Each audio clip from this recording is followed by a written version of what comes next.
GPS रोगाचा कोणताही धोका नाही. सीपीआर आरोग्य प्रशासन सर्व बाजूने तत्पर. वैद्यकीय अधीक्षक डॉक्टर शिशिर मिरगुंडे. सध्याच्या परिस्थितीत देशासह राज्यभरात गुलेन-बॅरी सिंड्रोम अर्थात जीबीएस रोगाने डोके वर काढले आहे.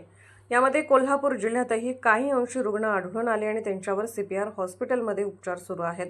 आतापर्यंत उपचार घेत असलेल्या रुग्णांना योग्य ते औषधोपचार आणि लागणारी सर्व व्यवस्था सीपीआर हॉस्पिटलमध्ये उपलब्ध आहे. याशिवाय हा रोग संसर्गजन्य नसल्याने कोणताही धोका नसल्याचे स्पष्ट झाले आहे.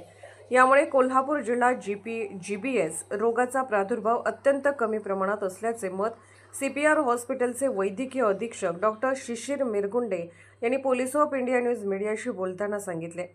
पोलीस ऑफ इंडिया न्यूज मीडियासाठी उपसंपादक नियाज जमादार सह संपादक डॉक्टर युवराज मोरे.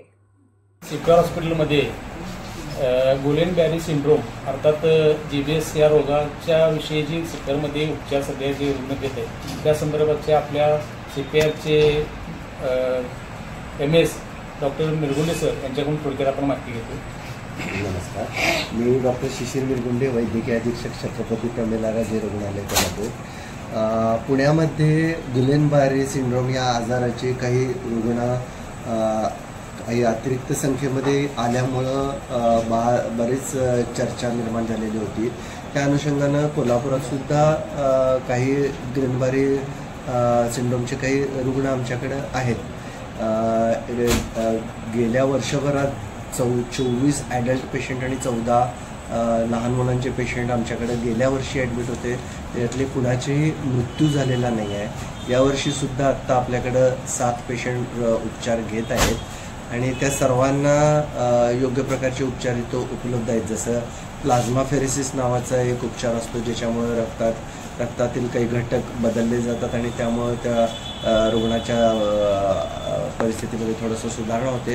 त्याचबरोबर इम्युनोग्लोब्युलिन नावाचं एक महागडं इंजेक्शनसुद्धा इथं पुरेशा प्रमाणात उपलब्ध आहे आणि सर्व प्रकारच्या तपासण्या, उपचार, अतिदक्षता विभागातील उपचार हे सगळं उपलब्ध आहे आणि सर्व रुग्ण अतिशय योग्य पद्धतीनं उपचार घेत आहेत आणि रुग्णांमध्ये, नातेवाईकांमध्ये सुद्धा त्याबाबत समाधान व्यक्त होत आहे आणि नागरिकांनी सुद्धा याबाबत घाबरून जाऊ नये. कारण ह्या काही जंतू संसर्गानंतर काही व्यक्तीच्या रोगप्रतिकारशक्तीमध्ये थोडंसं काही विकृत बदल झाल्यामुळे हे तात्पुरत्या स्वरूपात निर्माण झालेला आजार होतो.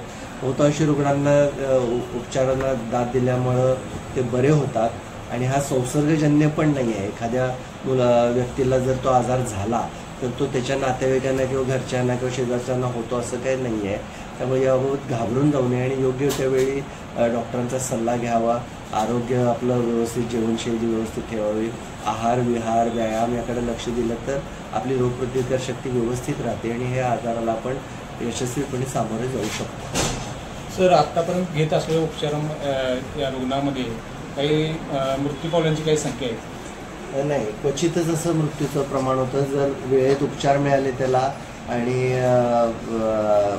लवकर निदान झालं तर मृत्यू व्हायचं प्रमाण अगदी नगण्य आहे. मला वाटते गेल्या 2-3 वर्षात जितके रुग्ण आमच्याकडे आले, ज्या रुग्णाला वेळेत उपचार मिळाला त्यापैकी कुणाचाही मृत्यू झालेला नाही. अशा पद्धतीनं सीपीआरमध्ये चांगल्या पद्धतीनं उपचार सेवा चालू आहे. सर्व पेशंटना मेडिसिनचे ट्रीटमेंटसुद्धा चांगले असल्यामुळे सध्या आपल्याला आपल्या सीपीआर रुग्णालयाचे MS डॉक्टर मिरगुंडे सर यांनी माझी माहिती दिली की कुठल्याही जीबीएसच्या जे रुग्ण आहेत किंवा त्यांच्या नातेवाईकांनी त्याची काळजी घेऊन हा रोग काही अतिशय असं गंभीररित्या घेण्यासारखं नाही आहे आणि ते सर्वांनी आपल्या आरोग्याची काळजी घेऊन त्या पद्धतीनं आपण पुढे आपल्या आरोग्याची काळजी घ्यावी. आणि सर, आपलं मिरगुंडे सर आपलं खरोखर मनपूर्वक आभार की आपण या संदर्भात माहिती दिली आणि सीपीआरमध्ये ज्या उपचार संदर्भाची माहिती देऊन जी संभ्रम अवस्था होण्यापेक्षा ज्या पद्धतीनं आपण रुग्णांनी त्यांच्या कुटुंबियांनी काळजी घ्यायला पाहिजे त्या संदर्भात जे आपण मार्गदर्शन केले त्याबद्दल मनपूर्वक धन्यवाद.